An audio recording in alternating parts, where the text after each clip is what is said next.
Il l'avait humiliée devant tout le monde, jetant de la nourriture sur son uniforme de serveuse enceinte. Une erreur fatale. L'héritier arrogant ignorait qu'elle était, en secret, la nouvelle propriétaire de tout cela. « Regardez où vous mettez les pieds, bonne à rien !» La voix d'Antoine Moreau déchira l'air.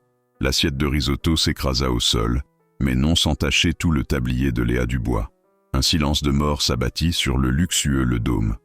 Les fourchettes cessèrent de bouger. Les conversations s'éteignirent. Léa sentit la chaleur monter à son visage, un mélange de choc et d'humiliation cuisante. Il avait tendu le pied. C'était intentionnel. « En plus d'être enceinte, vous êtes aveugle ?» se moqua-t-il, avec un sourire méprisant. Ses amis à table rirent, un cœur cruel qui résonna dans l'ambiance sophistiquée. Elle le regarda, puis la saleté sur le sol et sur son uniforme. Le gérant, M. Valois, pâle comme un linge, gesticulait de loin, terrifié à l'idée d'affronter son client le plus important, le fils du propriétaire de l'Empire qui parrainait le restaurant. Les autres clients détournèrent le regard, feignant l'intérêt pour leurs assiettes, complices passifs de cette scène dégradante. Antoine se leva, marchant lentement vers elle. L'odeur de son parfum coûteux était suffocante, presque agressive. Il la mesura de la tête aux pieds, son regard s'attardant sur son ventre bien visible. « Les gens comme vous ne devraient pas travailler. Restez à la maison, ayez votre enfant, et ne dérangez pas la vie de ceux qui comptent vraiment. » La méchanceté dans ses mots était palpable. Le rire de ses amis devint plus fort. Léa déglutit difficilement, la douleur de l'humiliation plus intense que l'odeur du plat gâché. Elle sentit ses yeux s'embuer, mais refusa de pleurer devant lui. Antoine lui saisit le bras.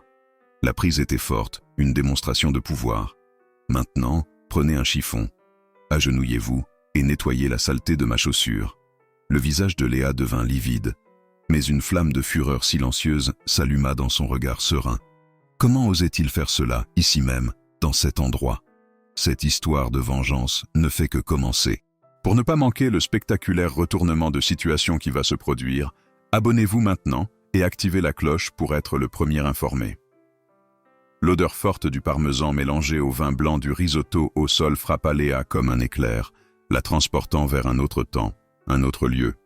L'humiliation présente se dissipa un instant, laissant place à un souvenir doux amer qui était le fondement même de sa vie. Son esprit ne remonta pas le temps, il y fut arraché. Le secret, ma fille, n'est pas dans la recette, il est là. Henri, son père, toucha sa propre poitrine avec sa main couverte de farine et sourit. La petite et bruyante, la table d'Henri, était le paradis de Léa. À 10 ans, elle montait sur un tabouret pour atteindre le comptoir, tandis que son père lui apprenait à pétrir la pâte à pain. Le restaurant était simple, mais toujours plein. Les gens ne venaient pas seulement pour la nourriture, ils venaient pour l'étreinte que chaque plat semblait offrir. Une cuisine sans âme n'est que de la nourriture, disait-il en lui faisant un clin d'œil. Cette cuisine sentait l'ail, le basilic frais, et, surtout, le bonheur. C'était la promesse d'un avenir qu'ils construiraient ensemble, côte à côte. L'odeur d'hôpital remplaça celle du basilic. À 18 ans, Léa vit le sourire de son père disparaître, consumé par une maladie implacable et par des dettes qui s'accumulaient comme de mauvaises herbes. La table d'Henri fut vendue à vil prix à un conglomérat financier impitoyable, le même qui, des années plus tard, parrainerait Le Dôme. La dernière fois qu'elle vit son père, il lui serra la main, les yeux creusés de regret. « Pardonne-moi, Léa, j'ai perdu notre rêve. » Il s'éteignit quelques jours plus tard, la laissant avec un vide dans la poitrine et une promesse silencieuse. Un jour, elle récupérerait ce qui leur appartenait. Ce conglomérat n'avait pas seulement acheté un immeuble, il avait volé l'âme de sa famille. Des années passèrent. Léa travailla sans relâche, économisant chaque centime. Enceinte et seule, mais mue par une détermination de fer, elle découvrit une opportunité en or. Le Dôme, le restaurant qui occupait la même adresse exacte que la table de son père, était à vendre. Utilisant le petit héritage et toutes ses économies, elle l'acheta par l'intermédiaire d'un avocat, gardant son identité dans le secret le plus absolu. Son idée était d'y travailler en tant que serveuse, pour comprendre l'équipe, les clients et les problèmes avant de se révéler comme la nouvelle propriétaire. C'était un plan pour honorer Henri, pour sentir le pouls de l'endroit avant de lui rendre l'âme qui lui avait été volée. « Vous êtes sourde ?» Le cri d'Antoine la ramena brutalement à la réalité, déchirant le voile de la mémoire. L'odeur de parmesan était maintenant aigre, l'odeur de la profanation. Elle se tenait debout, au même endroit où son père avait rêvé, humilié par le Fils de l'homme qui l'avait détruit. La douleur à son bras, où il la tenait fermement, était réelle. La douleur dans son âme était 1000 fois pire. Mais quelque chose changea. Ce n'était plus seulement de l'humiliation, c'était de la fureur. Une fureur froide et calculatrice. Elle regarda sa main sur son bras, puis ses yeux arrogants. Un sourire presque imperceptible naquit au coin de ses lèvres. Il n'avait aucune idée de l'erreur qu'il venait de commettre. Les jours suivants, l'humiliation publique subie par Léa devint une armure invisible. La douleur s'était transformée en un objectif glacial. Elle n'était plus là seulement pour observer, elle était en mission pour acheter l'âme du restaurant de son père. Son premier pas fut subtil, un test. Elle voulait réintroduire un petit détail de la table d'Henri, le pain artisanal servi en guise de bienvenue, dont la recette était le premier secret que son père lui avait enseigné. C'était plus que du pain, c'était un symbole d'hospitalité, d'accueil. Un matin tranquille, avant l'ouverture, elle prépara une petite fournée. L'arôme nostalgique de romarin et d'ail rôti emplit la cuisine, faisant s'arrêter certains des aides les plus âgés, avec un regard lointain et mélancolique. Michel, le sous-chef qui avait travaillé avec son père, s'approcha, eut l'air et ses yeux se remplirent d'une émotion contenue. « Cette odeur, ça fait des années que je ne l'ai pas sentie, » murmura-t-il, plus pour lui-même que pour elle. Léa lui en offrit un morceau. Il le goûta et ferma les yeux. C'est le pain d'Henri. C'était un moment de connexion, une petite victoire. Elle sentit une vague d'espoir. Peut-être serait-ce plus facile qu'elle ne l'imaginait. Avec le plateau de pain chaud en main, elle se dirigea vers la salle, prévoyant de les disposer sur les tables avant l'arrivée des premiers clients. Mais sa tentative fut stoppée à la porte de la cuisine. Le gérant, M. Valois, dont la loyauté était envers Antoine, et non envers l'établissement, l'intercepta. « Que croyez-vous faire » demanda-t-il d'un ton brusque. « C'est juste un pain de courtoisie, une vieille recette de l'endroit » expliqua Léa calmement. M. Valois rit, un son sec et sans humour. « Ancienne et oubliée. Nous servons des graissins importés. C'est le standard de M. Antoine. Il déteste ses simplicités. Ce n'est pas une boulangerie de quartier ici. » Il lui arracha le plateau des mains avec rudesse. « Je ne veux plus voir ça, compris ? Faites votre travail de serveuse et rien d'autre. » Il se retourna et jeta les pains à la poubelle, juste devant elle. Chaque pain qui tombait dans le sac noir était un morceau de l'héritage de son père jeté comme des ordures. Léa resta immobile, les mains vides, l'odeur de romarin maintenant mélangée à l'odeur aigre des déchets. L'espoir se transforma en frustration. Elle ne voulait pas seulement la justice, elle voulait restaurer la dignité de cet endroit. Mais le fantôme d'Antoine était partout, empoisonnant chaque recoin avec son arrogance et son mauvais goût. L'obstacle n'était pas seulement un client gâté, c'était tout un système construit pour le servir. La semaine s'étira, Léa jouant son rôle de serveuse obéissante, observant et notant mentalement chaque défaut, chaque manque de respect envers les employés, chaque plat mal exécuté qui sortait de la cuisine sous la pression de réduire les coûts. Puis, le vendredi soir, l'obstacle se matérialisa dans sa forme la plus pure. Antoine arriva avec un groupe d'amis plus nombreux et un air de conquérant du monde. Il claqua des doigts pour appeler Léa, un geste qui fit bouillonner son sang. « Table pour 8. Et vite, nous n'avons pas toute la nuit. » Il la traitait non comme une personne, mais comme un outil. Léa les conduisit à la meilleure table du restaurant, gardant un sourire professionnel sur son visage.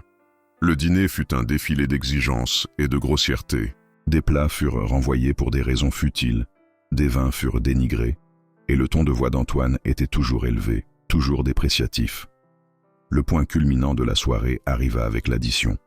Antoine l'examina avec un mépris théâtral. « Qu'est-ce que c'est » demanda-t-il, désignant un article. « Ce sont les frais de service, monsieur » répondit Léa, la voix ferme. « Frais de service ?» Il rit, et ses amis l'accompagnèrent. « Quel service ? Le service d'une serveuse lente qui a du mal à marcher ? Je ne paierai pas ça, enlevez-le de l'addition. Monsieur, ces frais sont standards dans le restaurant. » Tenta-t-elle d'argumenter. Vous osez me contredire » la coupa-t-il, la voix montant d'un ton et attirant l'attention des tables voisines. « Appelez votre gérant. Tout de suite. » Monsieur Valois apparut en quelques secondes, la sueur brillant sur son front. « Un problème, monsieur Antoine ?» Cet employé, Antoine cracha le mot, refuse d'enlever les frais de service de mon addition, après nous avoir offert la pire expérience possible. Monsieur Valois ne regarda même pas Léa. Sa soumission était totale. « Bien sûr, monsieur, je vous prie de m'excuser. Je vais régler ça immédiatement. » Il prit l'addition et se tourna vers Léa, le visage transformé en un masque de fureur contenue. « Dans mon bureau, maintenant. » À huis clos, la fureur explosa. « Vous êtes folle, contredire monsieur Antoine ? Vous savez qui il est ? Il peut fermer cet endroit d'un simple coup de fil. Il était abusif envers le personnel et la nourriture était conforme aux standards, » se défendit Léa. « Je m'en fiche. Votre travail est de sourire et de dire « oui, monsieur ». À cause de vous, nous avons failli perdre notre plus grand sponsor. Monsieur Valois ouvrit un tiroir et en sortit un formulaire. Ceci est un avertissement formel. Une autre erreur, une seule erreur, et vous êtes à la porte, enceinte ou pas. Il jeta le papier sur la table. Léa le ramassa, l'humiliation de la signature étant une petite défaite douloureuse. Elle sortit du bureau et vit Antoine passer devant elle dans le couloir. Il s'arrêta, sourit avec malice et murmura « Vous voyez ? Au final, vous revenez toujours à votre place. » La défaite était petite, mais le goût était amer comme le fiel. Cette nuit-là, Léa arriva dans son petit appartement et s'effondra sur le canapé. Le poids de ces mots, de l'avertissement, de ce sourire victorieux, l'écrasa. La solitude de l'appartement semblait amplifier ses doutes. Elle regarda son ventre, sa main tremblant un peu en le touchant. Que faisait-elle ? Jouer les justicières tout en mettant en péril la subsistance de son enfant ? L'image de son père, heureuse en cuisine, semblait maintenant un souvenir lointain, presque d'une autre vie. Peut-être Antoine avait-il raison. Peut-être n'était-elle qu'une serveuse. Une rêveuse qui s'était lancée dans un jeu trop grand. Le doute, comme un poison, commença à se répandre. Peut-être que je le mérite. Une pensée sombre lui murmura à l'esprit. Peut-être que je ne suis pas aussi forte que mon père. Il a tout perdu. Qui suis-je pour penser que je peux gagner ? La peur l'enveloppa. Et si elle échouait ? Et si, en se révélant, elle était ridiculisée ? Et si elle perdait le restaurant, le dernier lien avec son père, par pure arrogance ? L'idée de simplement vendre l'endroit, prendre l'argent et disparaître pour élever son enfant en paix devint tentante. Ce serait plus facile, plus sûr. Elle se leva et alla vers une petite boîte en bois où elle gardait ses quelques précieuses possessions. À l'intérieur, il y avait le premier menu de la table d'Henri, écrit à la main par lui. Les lettres soignées, les noms des plats qu'elle connaissait par cœur. Et à la fin, une petite phrase qu'il disait toujours. « Pour les lâches, la peur est une prison.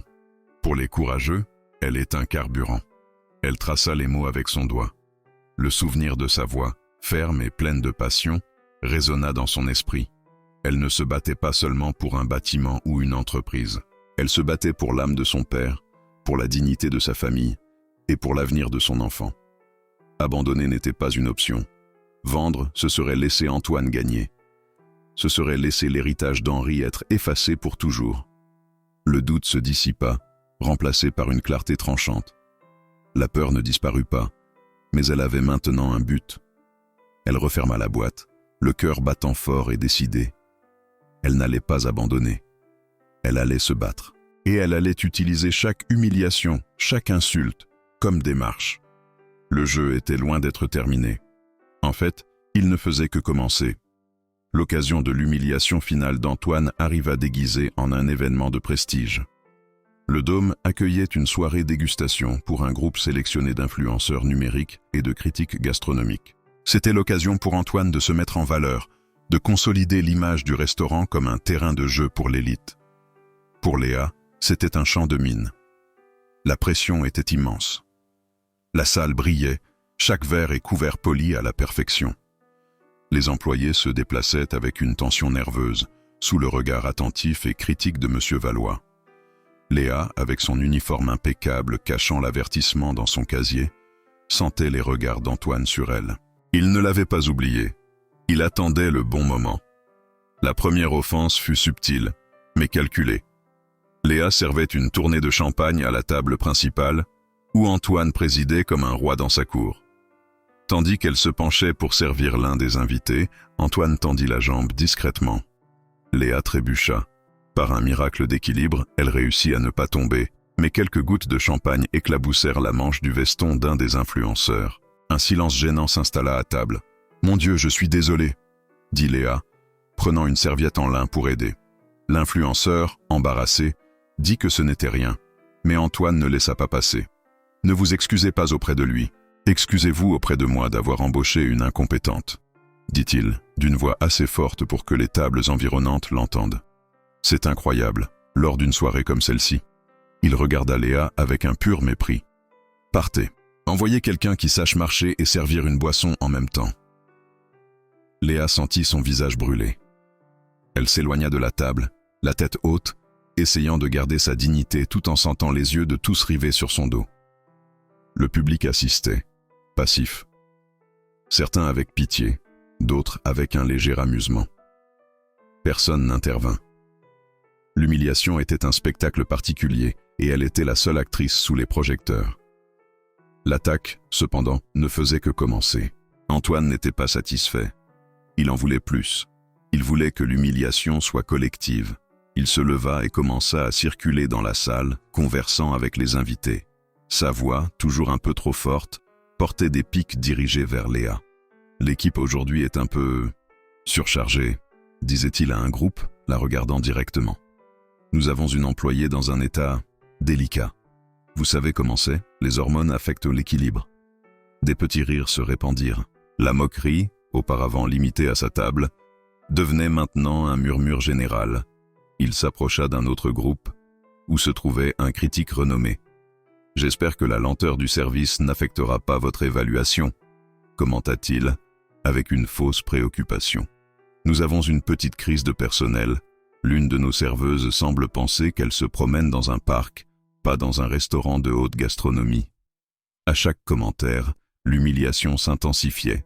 Léa, tout en essayant de continuer son travail, entendait les fragments, sentait les regards et les sourires malicieux. Elle n'était plus une serveuse, elle était la cible, le divertissement de la soirée. Le public, auparavant passif, commençait à s'impliquer. Certains invités, voulant plaire à Antoine, commencèrent à participer au jeu. « Hé, serveuse !» l'appela l'un d'eux, claquant des doigts. « Mon verre est vide depuis 5 minutes. Le bébé là-dedans vous a fatigué ?» Son groupe rit ouvertement. L'humiliation était devenue un sport. Léa respira profondément, l'air lui semblant lourd et raréfié. Elle se sentait piégée, exposée sous les lumières brillantes de la salle qui avait un jour été le rêve de son père. L'instinct de Léa était de se retirer, de disparaître dans la cuisine et d'attendre que la nuit se termine. Mais l'image de son père, le souvenir de sa promesse, l'en empêcha. Elle ne pouvait pas laisser cela arriver, pas sans se battre. C'était une respiration critique, une tentative de reprendre le contrôle, aussi minime soit-elle. Elle vit Antoine s'approcher de la table d'un couple qui semblait visiblement mal à l'aise avec la situation. Il était sur le point de faire une autre de ses blagues. C'est alors que Léa agit. Avec le plateau fermement tenu d'une main, elle s'approcha de la table avec une bouteille d'eau. « Excusez-moi, monsieur », dit-elle, d'une voix claire et ferme, interrompant Antoine au milieu de sa phrase. Elle l'ignora complètement et s'adressa au couple. « J'ai remarqué que vos verres sont vides. Souhaitez-vous plus d'eau ou peut-être une autre boisson ?» Le couple, surpris et reconnaissant de l'interruption, lui sourit. « De l'eau, ce serait parfait, merci », dit la femme. Pendant 30 secondes, cela fonctionna. Le centre de l'attention changea. Antoine resta immobile, pris de court par son audace. Son pouvoir, un instant, sembla vaciller. Il n'était plus le centre de l'univers. Le public se tut, observant la petite rébellion. Léa servit l'eau avec un calme impeccable, un acte simple qui était une déclaration de défi. Il semblait qu'elle allait gagner cette petite bataille. Mais la réaction d'Antoine fut rapide et brutale. Il ne pouvait tolérer d'être défié. « Je vois qu'en plus d'être maladroite, vous êtes aussi intrusive », grogna-t-il, d'une voix basse et menaçante. Il se tourna vers le couple. « Ne vous inquiétez pas pour elle. C'est son dernier jour. Je vais m'en occuper personnellement. » La menace publique plana dans l'air. Le sourire du couple disparut. Le bref moment de courage de Léa fut écrasé. Le message était clair, quiconque la soutiendrait deviendrait également une cible. Le public comprit le message. Les regards de pitié revinrent, maintenant mêlés d'une peur subtile. Elle était de nouveau seule, et la défaite, après ce petit espoir, fut encore plus écrasante. La nuit touchait à sa fin. Les invités commençaient à se dire au revoir, et une fausse normalité s'installait. Léa, épuisée, ramassait les dernières assiettes d'une table vide. C'est alors qu'Antoine décida de porter le coup final. Il s'approcha d'elle. Il n'y avait plus personne pour impressionner. C'était personnel. « Vous savez, j'ai découvert quelque chose d'intéressant à votre sujet. » Commença-t-il d'un ton faussement amical. « J'ai découvert que votre père était cuisinier. Un certain Henri. Il avait une cantine en faillite à cet endroit même. » Le cœur de Léa s'arrêta. Comment savait-il? C'était un raté, n'est-ce pas? Il a tout perdu. Et maintenant vous êtes ici, enceinte, à servir des tables à l'endroit qu'il n'a pas réussi à conserver. C'est presque poétique. Chaque mot était un poison soigneusement distillé. Il n'attaquait plus la serveuse. Il profanait la mémoire de son père. Il doit se retourner dans sa tombe en voyant sa fille, aussi pathétique que lui, nettoyer les miettes de ma table. Léa resta paralysée, le plateau tremblant dans ses mains. La douleur était si intense qu'elle était physique. C'était une attaque contre son identité, son histoire, son amour le plus profond. Elle ouvrit la bouche pour répondre, mais aucun son n'en sortit. Il n'y avait pas de réponse à cela. La cruauté était absolue. Antoine sourit, savourant sa victoire. Il prit un verre de vin rouge qui restait sur la table. « Ceci, dit-il, est pour les ratés. » Et, d'un mouvement lent et délibéré, il versa le verre sur sa tête. Le vin froid coula sur ses cheveux, son visage, tachant son uniforme d'un rouge sombre comme du sang. Il reposa le verre vide sur la table avec un léger clic. Le public restant, les quelques-uns qui virent la scène, se figea. Certains détournèrent le regard, horrifiés, mais personne ne fit rien. Antoine la regarda, couverte de vin, humiliée, vaincue. Il se pencha et lui murmura à l'oreille les mots qui scellèrent sa chute. « Votre place est ici. » Il s'éloigna, la laissant seule au milieu de la salle, tremblante, l'odeur de vin et de défaite emplissant l'air.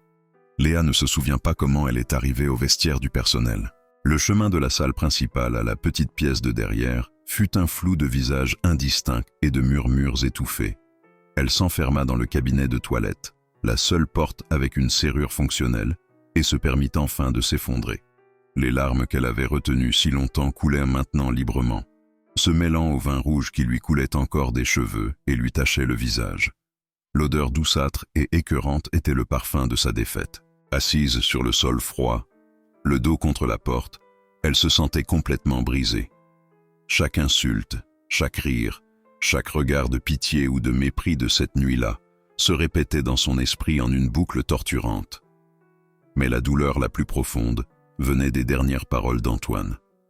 « Ton père était un raté, aussi pathétique que lui. » Ces mots ne l'ont pas seulement blessée, ils ont profané le sanctuaire de ses souvenirs les plus précieux.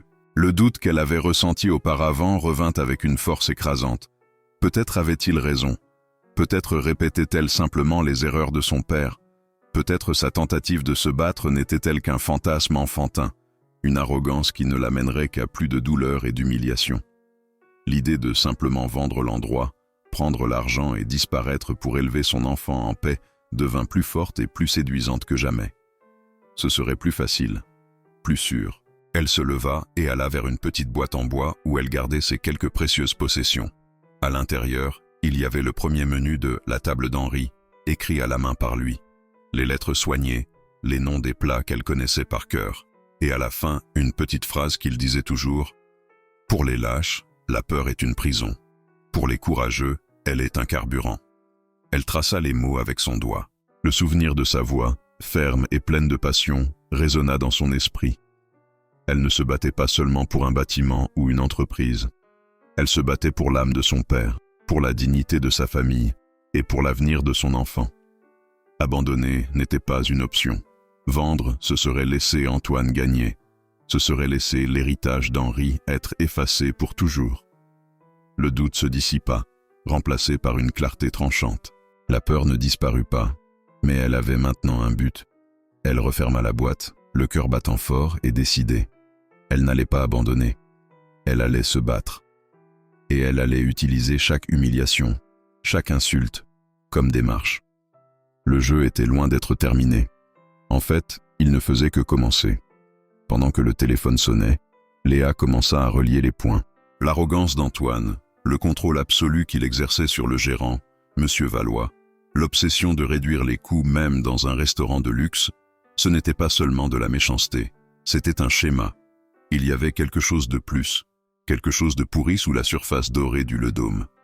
Le journaliste répondit au troisième appel, d'une voix ensommeillée. « Allô ? David, c'est Léa, la fille d'Henri. » Il y eut une pause de l'autre côté de la ligne. « Léa ? Mon Dieu, ça fait longtemps. Tout va bien ? Non, ça ne va pas. Et j'ai besoin de votre aide, dit-elle, la voix sans aucune trace d'hésitation. J'ai besoin de tout ce que vous pourrez trouver sur Antoine Moreau et les finances du Ledôme. La mention du nom sembla réveiller David complètement. Antoine, le fils de Monsieur Moreau ?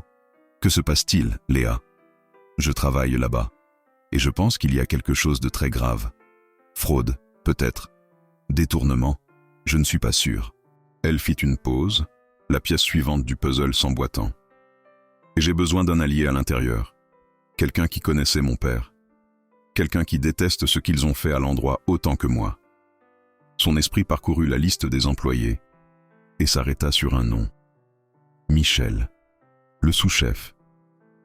L'homme qui avait reconnu l'odeur du pain de son père, dont les yeux s'étaient remplis d'émotion en le goûtant. Il était là depuis le début. Il avait vu la transformation, la décadence. Il était loyal à la mémoire d'Henri, pas au régime d'Antoine. Merci David. Appelez-moi dès que vous avez quelque chose. Elle raccrocha avant qu'il ne puisse poser d'autres questions. Sa décision était prise. Son premier pas, clair et défini. Elle n'était plus seule à se battre contre des ombres. Maintenant, elle avait une cible. Et elle était sur le point de recruter son premier soldat. Le lendemain matin, Léa arriva au restaurant avant tout le monde. Il n'y avait aucune trace de la fête de la veille. L'équipe de nettoyage avait déjà effacé les preuves physiques. Mais l'atmosphère était lourde, chargée de non-dits. Elle se dirigea directement vers la cuisine, où elle trouva Michel, le sous-chef, affûtant ses couteaux avec une concentration féroce. Le son rythmique de l'acier contre la pierre était le seul bruit dans le silence du matin. Il ne leva pas les yeux quand elle s'approcha. « J'ai vu ce qu'il a fait hier soir », dit Michel, la voix basse et rauque. « Tout le monde l'a vu. Et personne n'a rien fait », compléta Léa, sans accusation, juste en constatant un fait. Michel s'arrêta enfin et la regarda. Ses yeux, habituellement fatigués, brûlaient d'une rage ancienne. Faire quoi ? Perdre son emploi ? Monsieur Valois licencierait quiconque tousserait dans la mauvaise direction d'Antoine. Monsieur Valois n'est pas le propriétaire, dit Léa, la voix ferme. Elle s'approcha davantage, baissant le ton. Je le suis. Les yeux de Michel s'écarquillèrent. L'incrédulité envahit son visage, suivi d'un éclair de compréhension. Il la regarda, la regardant vraiment pour la première fois, et vit la détermination d'acier derrière la façade de serveuse. Il se souvint du pain, de l'odeur, du goût. Il se souvint d'Henri. « Vous êtes la fille d'Henri », murmura-t-il, l'affirmation sortant comme une révélation. Léa hocha la tête. « Et je ne laisserai pas le fils de l'homme qui a détruit mon père faire de même avec son héritage. Mais je ne peux pas le faire seul. J'ai besoin de vous, Michel. Vous étiez son bras droit. Vous connaissez cet endroit mieux que quiconque. » Un long silence s'étira entre eux. Michel regarda ses couteaux, puis les murs de la cuisine qu'il avait vu vieillir. Il était fatigué de servir l'avidité, de voir la qualité sacrifiée sur l'autel du profit. L'arrivée de Léa était l'étincelle qu'il attendait sans le savoir. « Votre père était le meilleur homme que j'ai jamais connu, » dit-il finalement, la voix brisée. « Il m'a donné une chance quand personne d'autre ne l'aurait fait. Ce qu'ils ont fait à cet endroit, c'est un péché. » Il leva les yeux vers elle, la décision prise. « Ils vont payer pour ça. Je vais vous aider. Nous allons le détruire. » La promesse plana dans l'air, solide et irréfutable. L'alliance était scellée. La première révélation ne vint pas du journaliste, mais de Michel. Cet après-midi-là, après que l'agitation du déjeuner se fut calmée, il l'appela dans l'entrepôt. Vous avez demandé pourquoi Antoine est si obsédé par la réduction des coûts, dit-il, désignant des cartons de produits. C'est parce qu'il ne réduit pas, il détourne des fonds. Michel ouvrit un carton étiqueté huile de truffe italienne.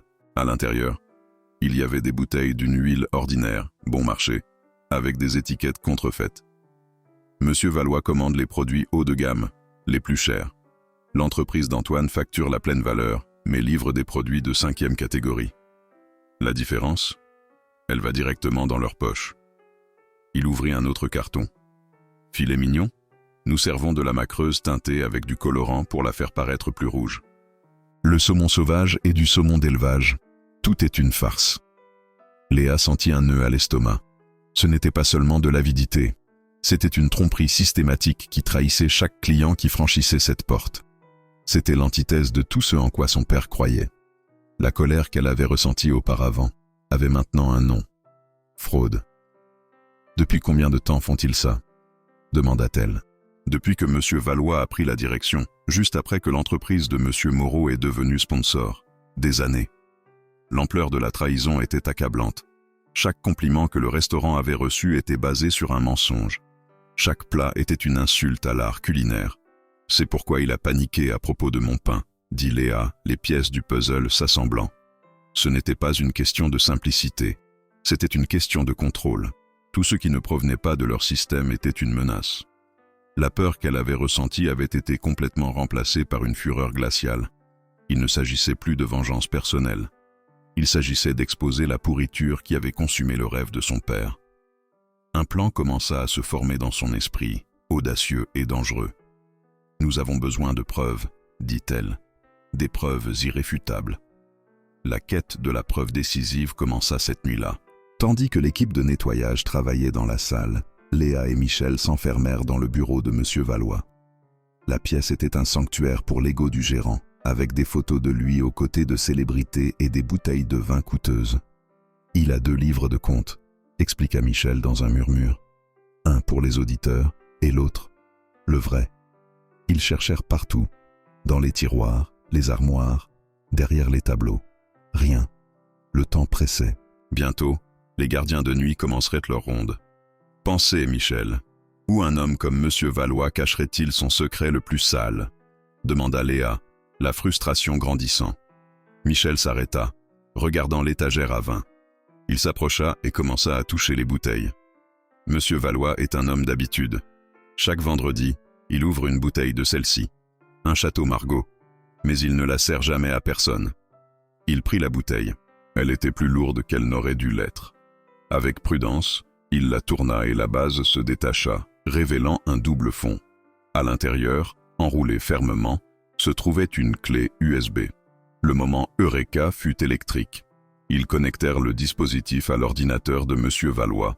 Tout y était.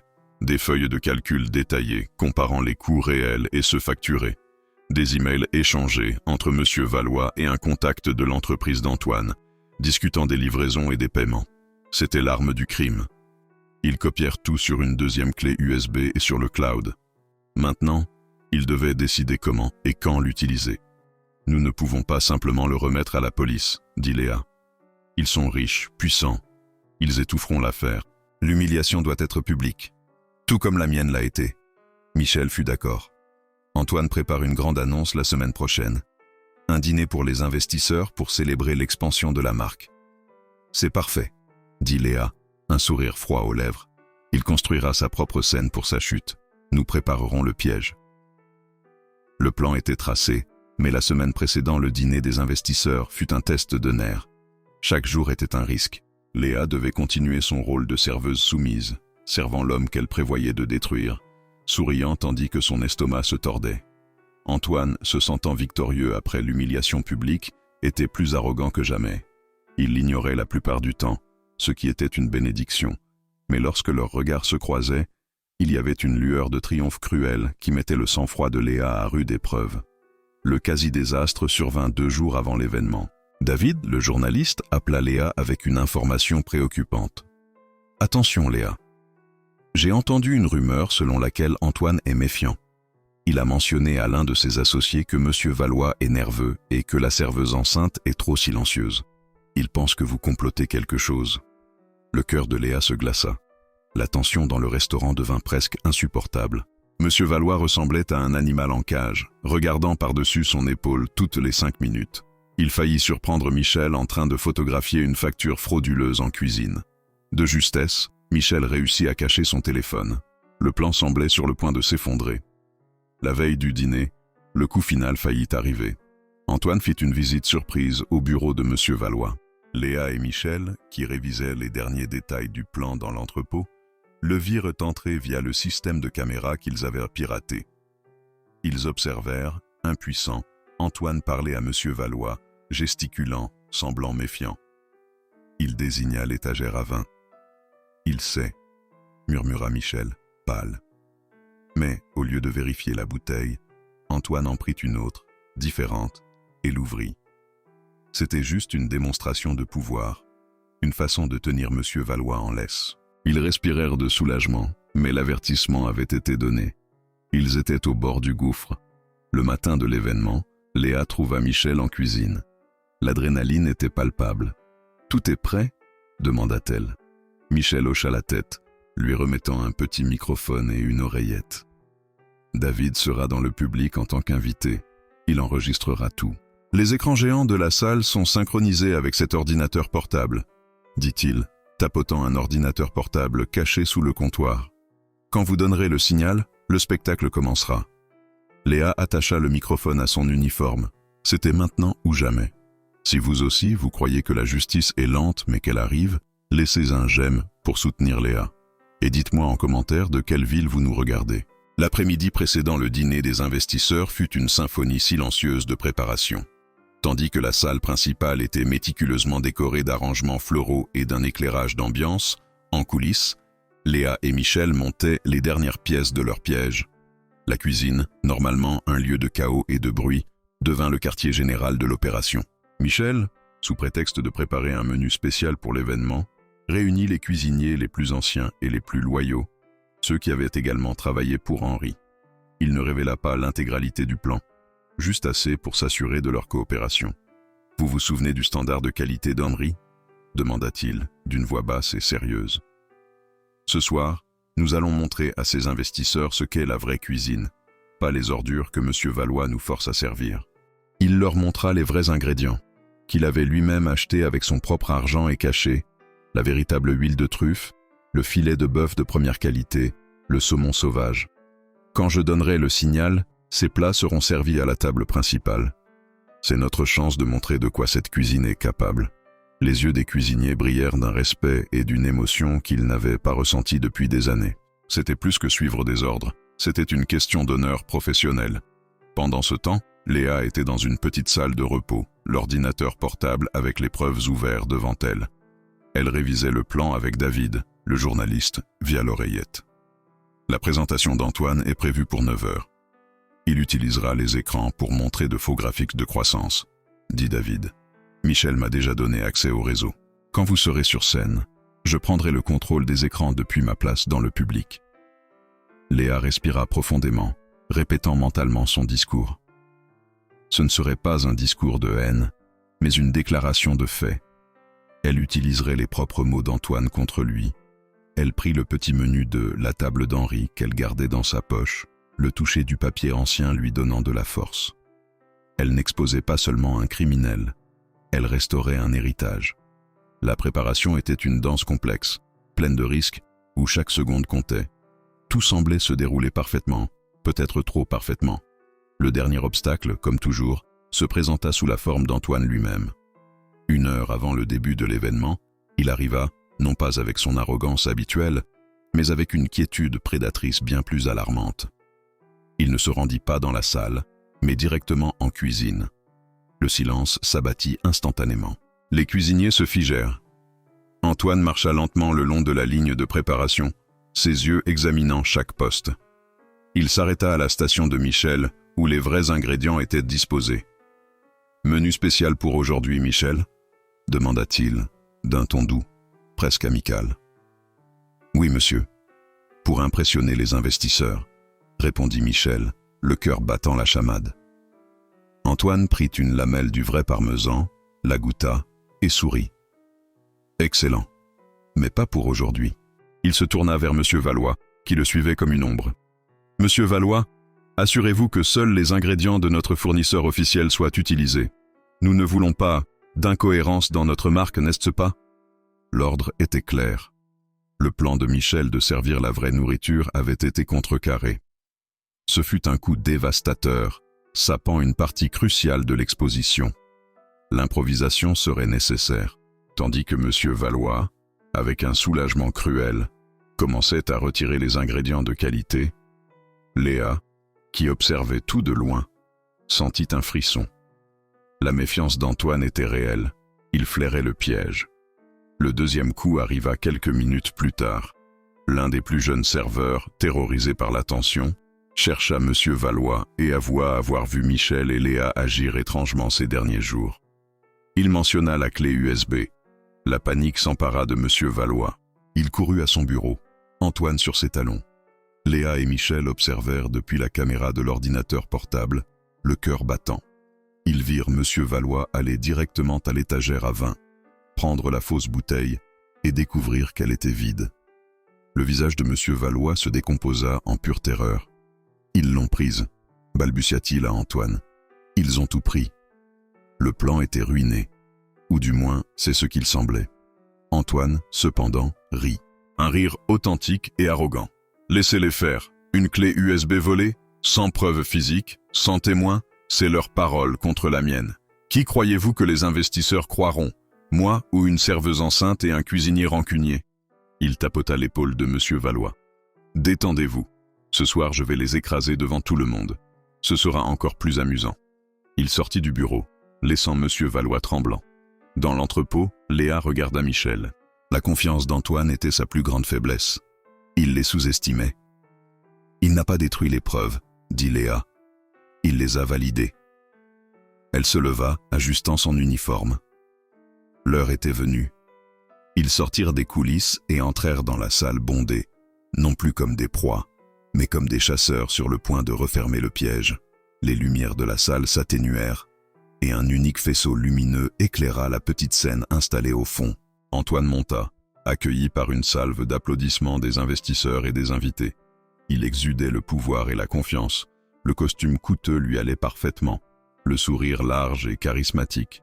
Il était le maître de l'univers, et c'était son moment de couronnement. « Bonsoir à tous », commença-t-il, la voix résonnant dans les haut-parleurs. « C'est un honneur de vous avoir ici au Le Dôme pour célébrer non seulement une année de succès sans précédent, mais le début d'une nouvelle ère. » Il marcha sur scène, gesticulant vers les écrans derrière lui, qui affichaient le logo du restaurant. Beaucoup regardent Le Dôme et voient un restaurant. Moi, je vois un concept, une marque. Une expérience de luxe que nous sommes prêts à étendre mondialement. Les investisseurs acquiesçaient, les yeux brillants de la promesse de profit. Antoine était dans son élément, séduisant le public avec une vision d'empire. C'est alors qu'il vit Léa, immobile près du côté de la scène, l'observant. Un sourire malicieux apparut sur ses lèvres. Il décida de transformer sa victoire en un spectacle d'humiliation finale. Mais le succès d'une marque comme la nôtre, continua-t-il, sans la quitter des yeux, dépend de chaque rouage, du plus haut au plus bas. Il dépend de la reconnaissance de l'excellence et de l'élimination de l'inefficacité. Il fit une pause dramatique. Nous avons eu quelques défis internes récemment. Des employés qui ne partagent pas notre vision, qui tentent de saper notre progrès avec de fausses accusations et des vols. Des murmures parcoururent le public. David, le journaliste, alluma discrètement la caméra de son téléphone portable.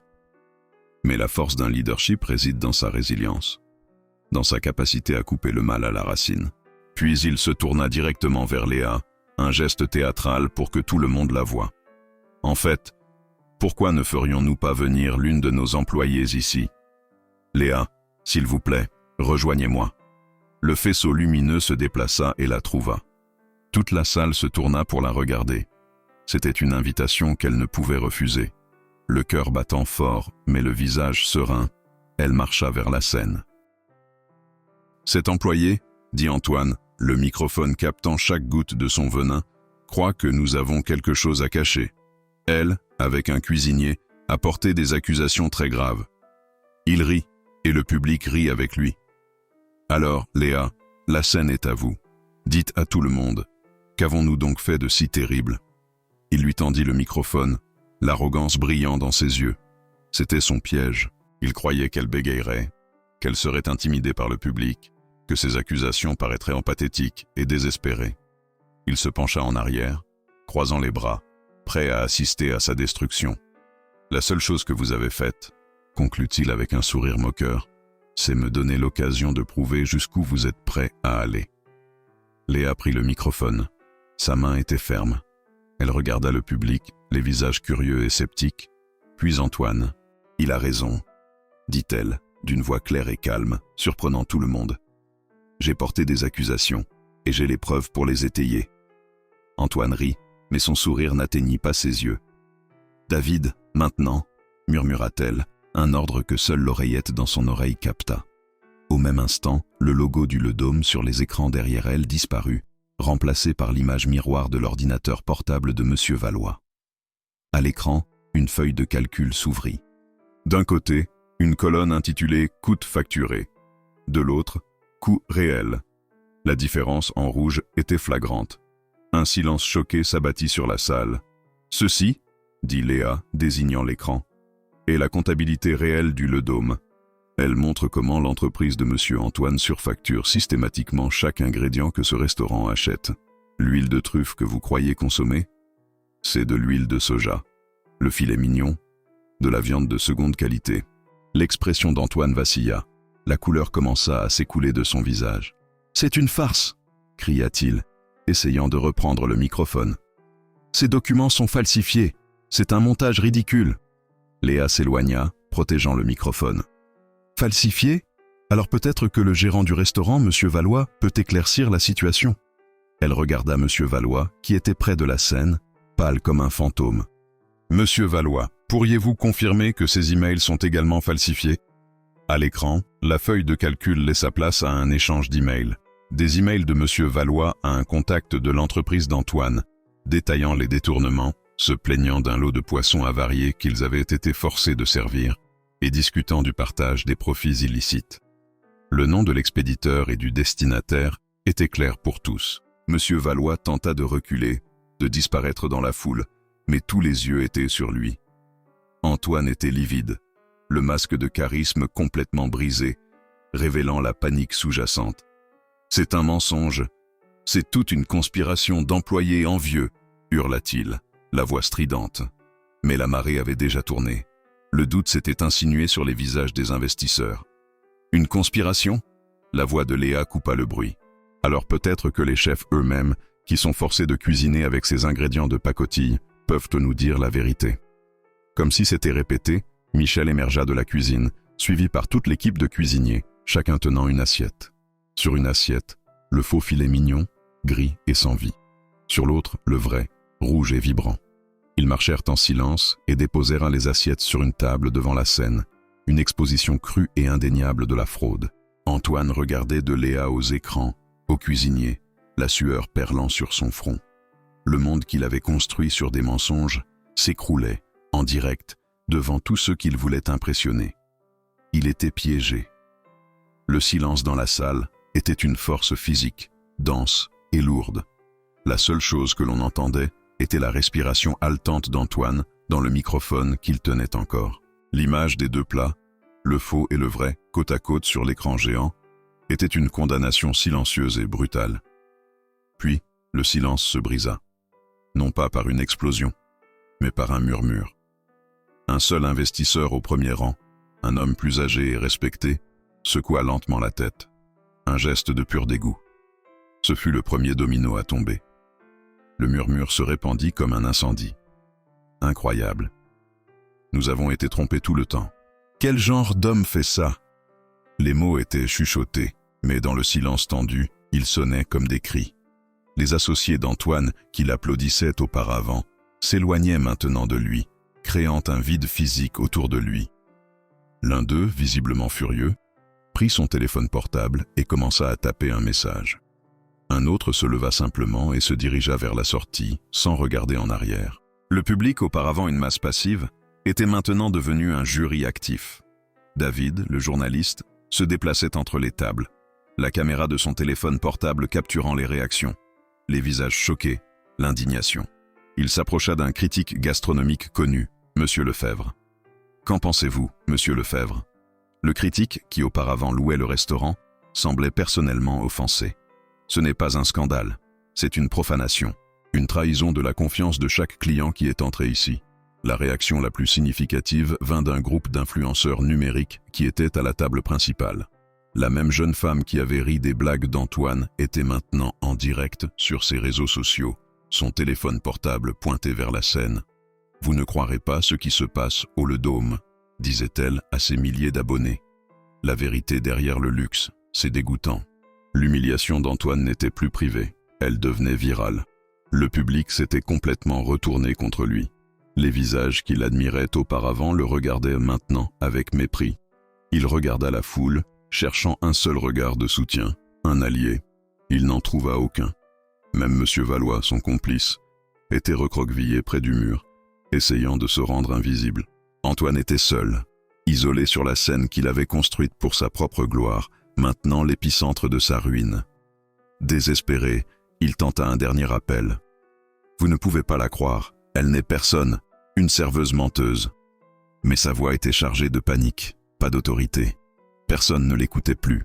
Le public était trop occupé à partager la nouvelle, à appeler des avocats, à abandonner le navire qui coulait. Son pouvoir, construit sur une fondation de mensonges, s'était évaporé en quelques minutes. La chute finale d'Antoine ne fut pas un spectacle de cris et de fureur, mais de désespoir pathétique. Voyant qu'il avait perdu le public, il tenta son dernier recours, attaquer la messagère.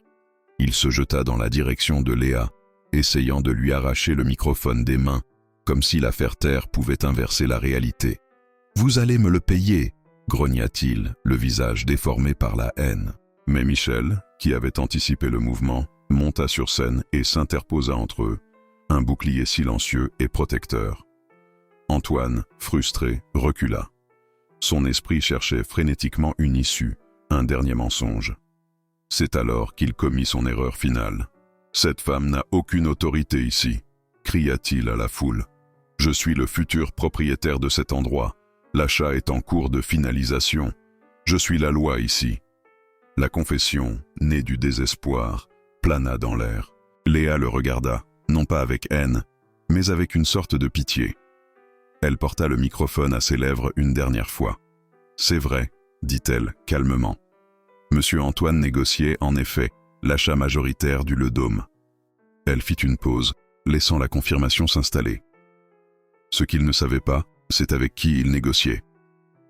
À cet instant précis, les portes principales de la salle s'ouvrirent. 2 policiers en uniforme entrèrent, accompagnés d'un homme en costume. L'avocat de Léa. Il marcha calmement vers la scène, tenant une mallette. « Monsieur Antoine Moreau », dit l'avocat, la voix amplifiée par le microphone que Léa lui tendit. « Mon nom est Maître Girard. Je représente la nouvelle et unique propriétaire du Le Dôme. » Il ouvrit la mallette et en sortit un document. La personne avec qui vous et votre père avez négocié ces dernières semaines. Il se tourna et tendit la main à Léa.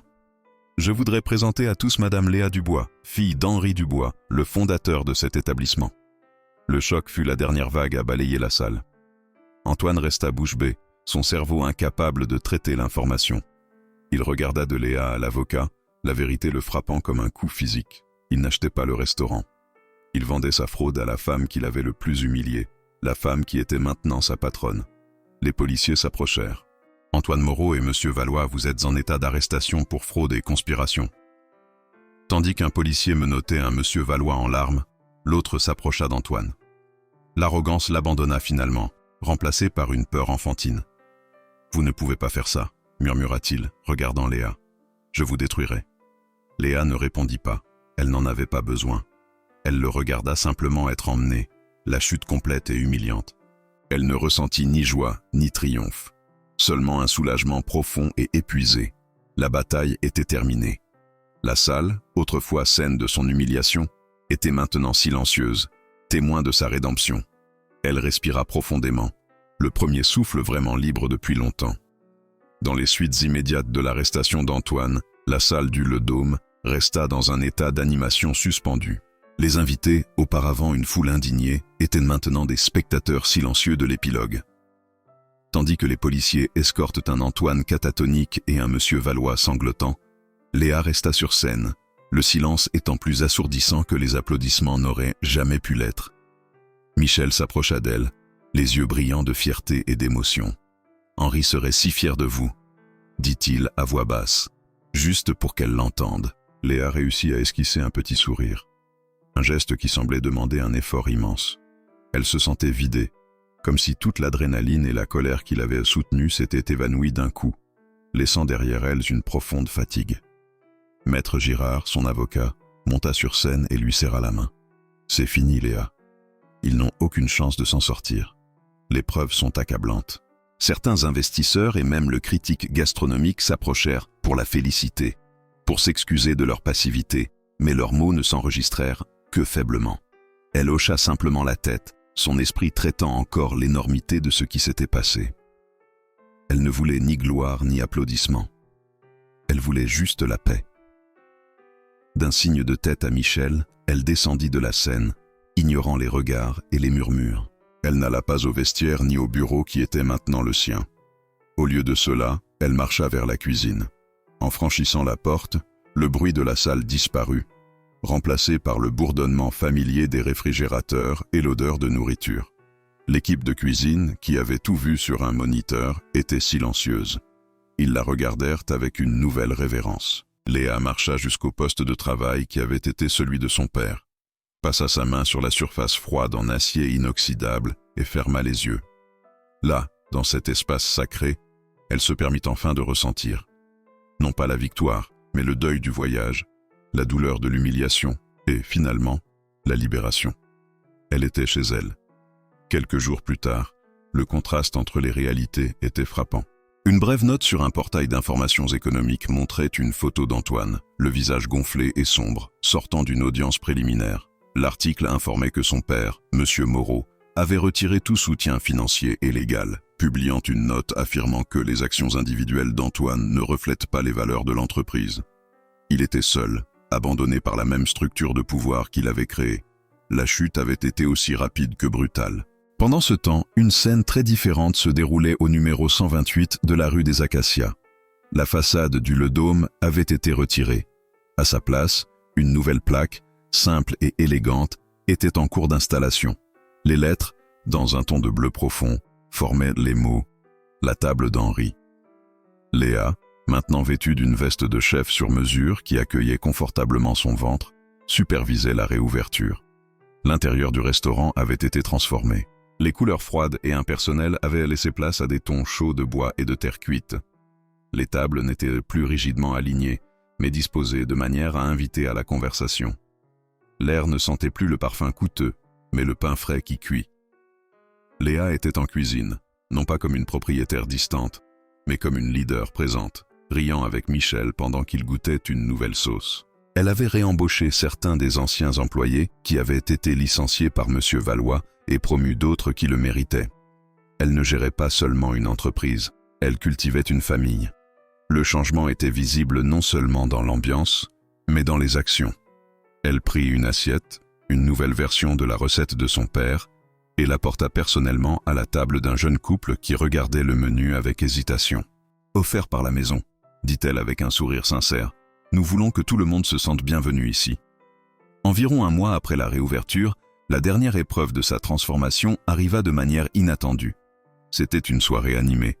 La table d'Henri était pleine. Le son des conversations joyeuses et des couverts qui tintaient emplissaient l'air. Léa était en cuisine, une main sur son dos, sentant le poids de la fin de sa grossesse, mais le visage rayonnant de satisfaction. C'est alors que l'une des serveuses entra, le visage pâle d'anxiété. « Léa, il y a une femme à l'entrée. Elle fait un scandale. Elle dit que sa réservation a disparu et elle est grossière avec le personnel. » Léa sentit un frisson familier. La situation reflétait le début de son propre cauchemar, mais d'une perspective différente. L'ancienne Léa aurait peut-être réagi avec colère, ou aurait peut-être envoyé le gérant résoudre le problème. Mais elle n'était plus l'ancienne Léa. Elle ôta son tablier, respira profondément et se rendit dans la salle. La femme à l'entrée était élégante, impatiente et se sentait clairement supérieure à tout le monde. « C'est absurde.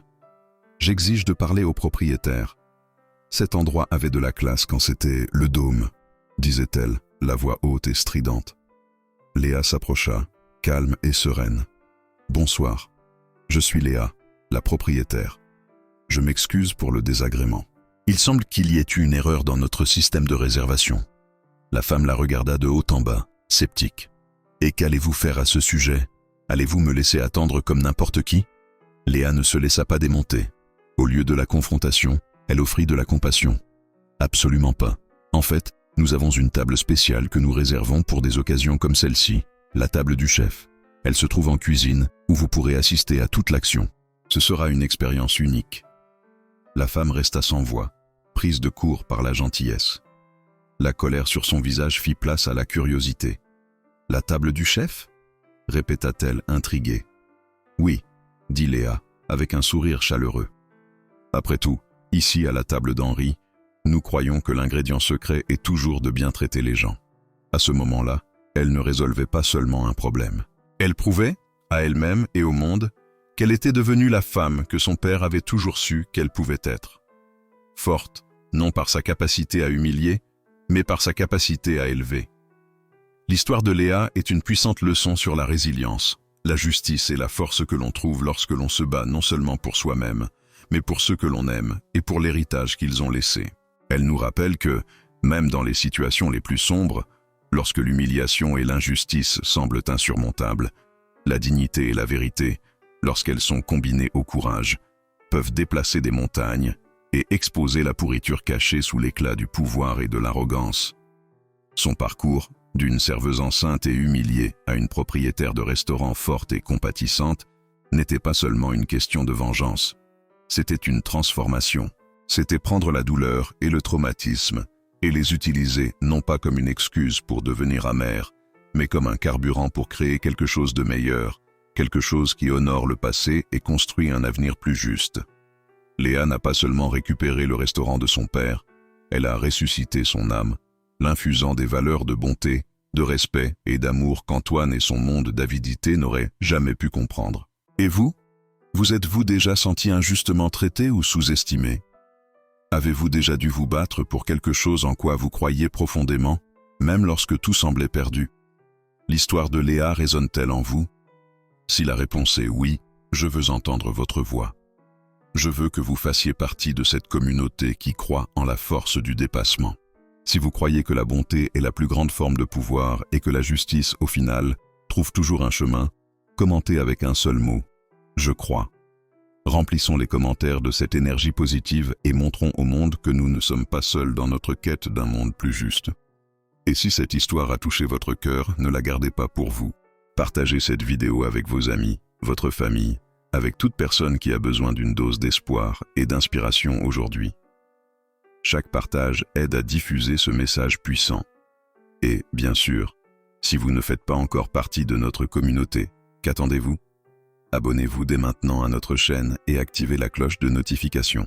Nous avons de nombreuses autres histoires, comme celle de Léa à partager avec vous. Des histoires qui vous émouvront, vous inspireront et vous rappelleront le pouvoir qui existe en chacun de nous. Rejoignez-nous dans ce voyage.